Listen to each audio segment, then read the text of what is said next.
Welcome back to MOTU Review, Forged in Plastic, Tested by Power. Today we're looking at one of Eternia's greatest warriors, Master Technician, and Weapons Expert, Man-at-Arms for the Masters of the Universe Revelation series. Let's see if this hero earns his place among the elite or falls in battle.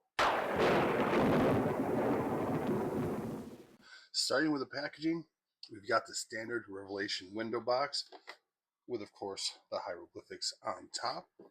Right away, you get a clean display of this figure and its accessories, which is great whether you're an in-the-box collector or someone who likes to open everything. Artwork on the side looks fantastic, really captures that updated animated style. And on the back, of course, we have the little bio blurb, which reads, Man-at-Arms, heroic master of weapons, bound by duty and honor to the royal crown of Eternia. The man whose friends refer to him simply as Duncan protects the realm under the mantle of Man-at-Arms. Considered to be one of the most powerful allies in the battle against evil, Man-at-Arms is a warrior, an inventor, a mentor to Prince Adam, and a friend to the forces of good, and a father of Tila and Roboto, and fights to protect them all. And then, of course, down here along the bottom, you do have all the figures available in Wave 1. As you know, so far we've done He-Man and Skeletor. Right now we are doing Man-at-Arms. Tila, Beastman, and Spikor will be coming here shortly. So design-wise, I'm going to give this thing an 8 out of 10. Visibility, 9 out of 10. Artwork, again, an 8 out of 10. This is a very, very nice figure in the box. Overall, I'm giving the packaging score a very solid 8.5 out of 10. Overall, it's solid, but again, it's still pretty standard for the line. Now, let's get into the sculpt. This is where Man-at-Arms really starts to shine. The armor detail is excellent. You've got layered paint, textile design elements, and a lot of sculpted texture that give this figure a more modern, battle-ready look. Of course, you can see his very iconic chest piece with all of his armor pieces on his left side, on his arm, and on his leg. Of course, all these pieces can be easily removed simply by undoing the latches there. The face sculpt is strong too. The mustache, the expression, it really sells that experienced veteran warrior vibe. It's not the flashiest sculpt in the line, but it is incredibly well executed. All the way down to his green bodysuit, his loincloth, his boots, which look like they are dry brushed to show more added detail to the wear and tear of him. Face sculpt, I'm going to give this thing an 8.5 out of 10. Armor detail, 9 out of 10. Accuracy to the series, definitely a 9 out of 10 as well, to give the total sculpt an 8.8 out of 10. Articulation is actually one of the stronger aspects of this figure.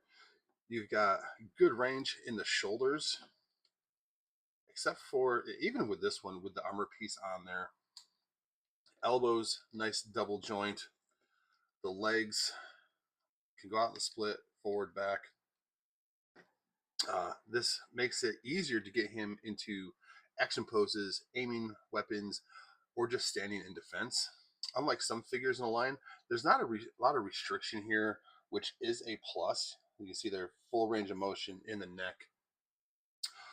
Balance too is solid. He can hold some poses pretty well without constantly falling over. Range of motion, I'm going to give this thing 8.5 out of 10. Posability, 8.5. Stability, an 8 out of 10. For total articulation score of 8.3 out of 10. Accessories can seem to be a little disappointing for this figure, but if you watched the Revelation series, you know he only has one primary weapon. That, of course, is his club. Really, really heavy plastic. Mine is warped coming from the package, but soak this thing in some hot water, hit it with a hairdryer, it'll straighten it right up. So, big question is, how well of a grip does he get? Hands again on these ones are a little tight. You're not getting those real gummy hands just yet in the line, but those will be coming soon. It does get a very, very nice hold on the arm, on the weapon, which is of course a good thing. He also does come with several set of hands. On the box, he has a right gripping hand and an open left hand. He also does come with 2 Fists of Fury.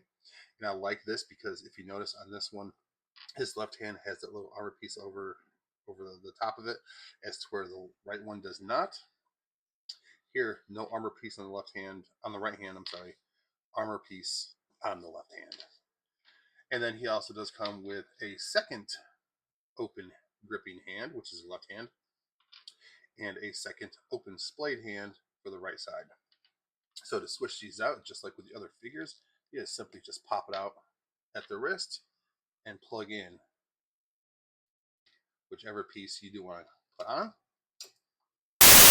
Some of these armor pieces, they don't hold very well.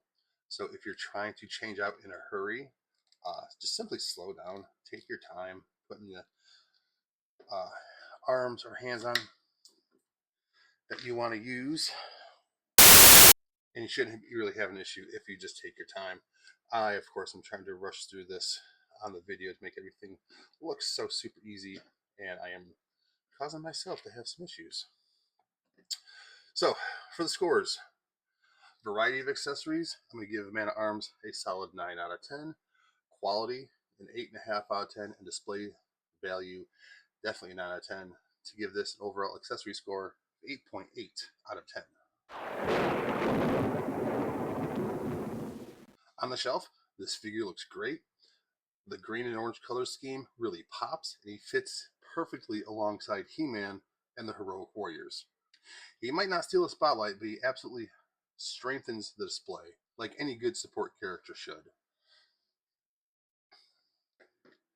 And here I have him just in the kind of the pose that's on the back of his figure, or back of the package. Again, he holds really well in any position that you put him in.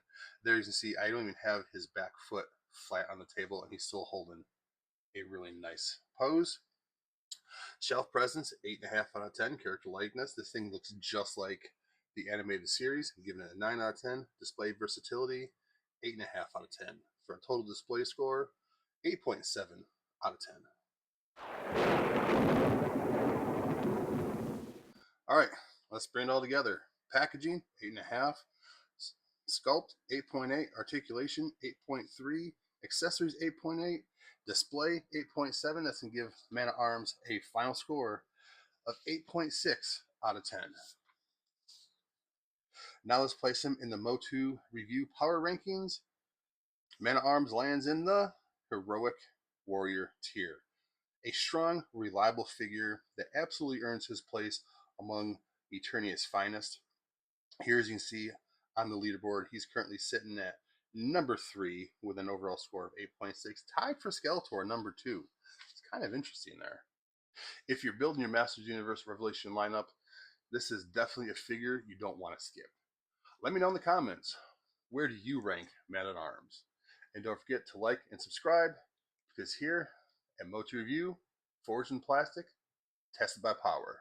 Catch you next time, guys.